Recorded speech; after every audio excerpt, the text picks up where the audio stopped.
Okay, this is the first lesson of Chapter 10.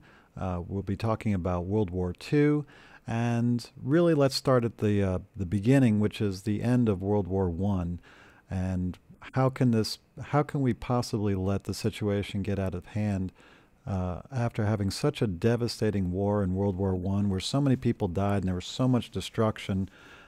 People felt that this was the war to end all wars, that this showed everybody just how horrible war is, and there's no way we would be silly enough to get back into it again.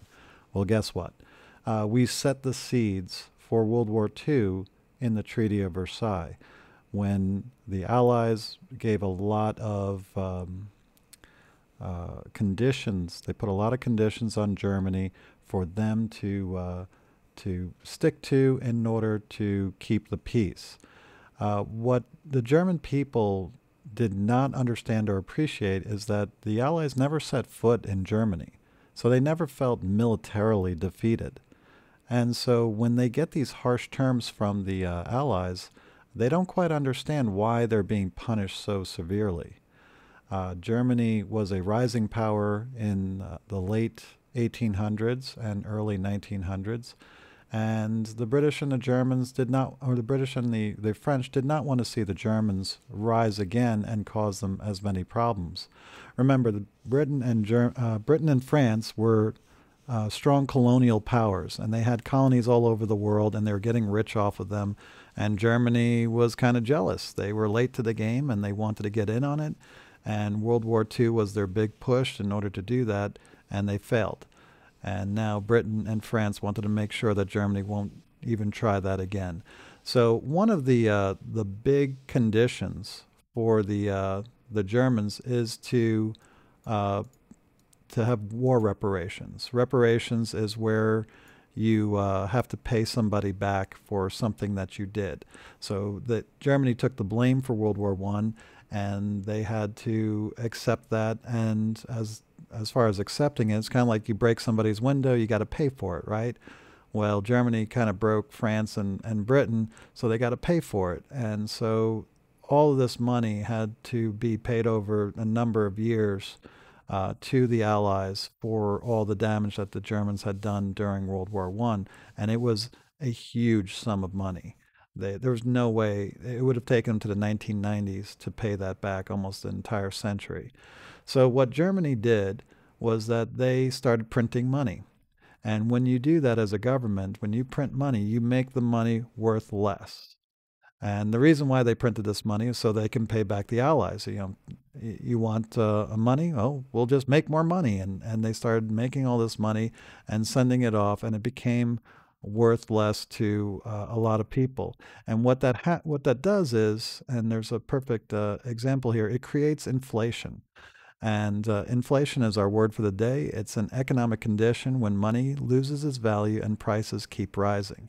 So here's an example right here. In October 1922, a loaf of bread costs 163 marks. Marks are kind of like their dollar. So let's say it costs a dollar. Okay, so 163 is worth a dollar, and this loaf costs a dollar for us. Well, in July of the next year, that's October, so we're talking about 8 months, 9 months. Time passes. You go to the store and expect to pay a dollar for this loaf, and now it is $20 for the loaf. You're thinking, wow, that's a lot of money for a loaf. That's pretty bad. Well, just a couple months later, you see, we got July, August, September, October, September. So that's 3 months later. You go into the store, and now that loaf of bread is $10,000. Now, that's the equivalence right here of what their inflation is going. And then in October 1923, just the next month, you now have to pay $1 billion for that loaf of bread. Uh, that is not sustainable. That is a shock to the system, and everybody, whether you're rich or poor, is going to notice that a dollar's worth of bread is now $1 billion when you go to the store. So that is something that can't be ignored. And so the German people are starting to get upset. What's happening here? What did we do wrong? we're not hurting anybody, and here we are, we're still paying the price. We're still getting punished for all these things, and they don't know what to do about it. So anyway, as we saw in the previous chapter, the Great Depression hits just as things are finally settling down after all this nonsense. This is 1923, and then the mid 1900s, things start to get back to normal. They're trying to get it, and then 1929, the Great Depression hits. And the reason why this is significant is because Americans have been loaning the Germans money, helping them out, investing in their country, and once the Great Depression hits, they no longer that money dries up. All the money that was loaned to Germany had to be paid back to them, to America, and America, because they go into a Great Depression, the domino effect is that all the countries around the world start going into a depression. So just as Germany looks like they could finally get out of this, the Great Depression hits, and now they don't have money to pay back its debts to France and Britain. So as part of the treaty, if they ever did that, France would seize part of Germany, where they have most of their heavy industries, a lot of jobs there, and that crippled their economy even further. And people just kept getting angrier and angrier. There's nothing they can do about this, and things are still getting worse and worse. So now, with all these jobs gone, inflation, money's worthless, you you're going to turn to anybody that's going to help. And so the person that emerges is Adolf Hitler, and he forms a National Socialist Party to try to get people. He promises that we're going to fix inflation, we're going to fix all these things, we're going to put you back to work. And for the most part, as he gets more and more power, he starts delivering on his promises.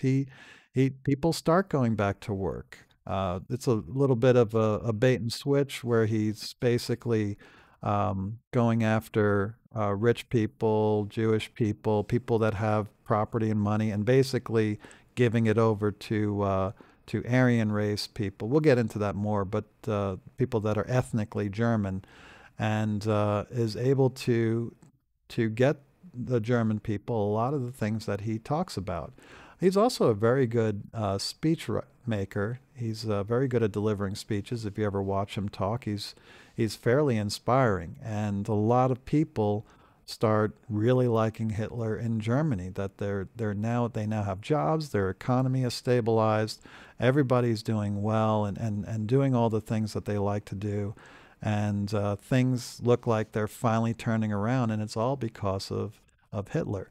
So as he keeps doing these things, he keeps winning more and more seats and becoming more and more powerful. And finally, in 1933, they name him Chancellor to get him to stop trying to get more power. Well, that didn't work. He keeps wanting more and more power.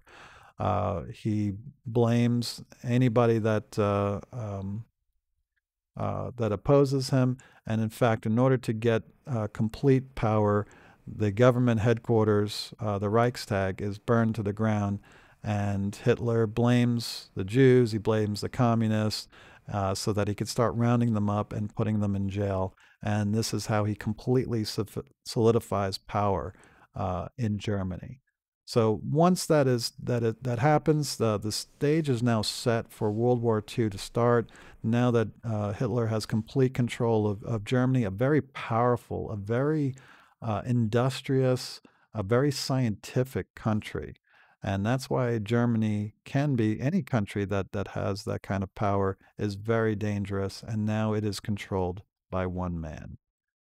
Thanks for watching, and have a great day.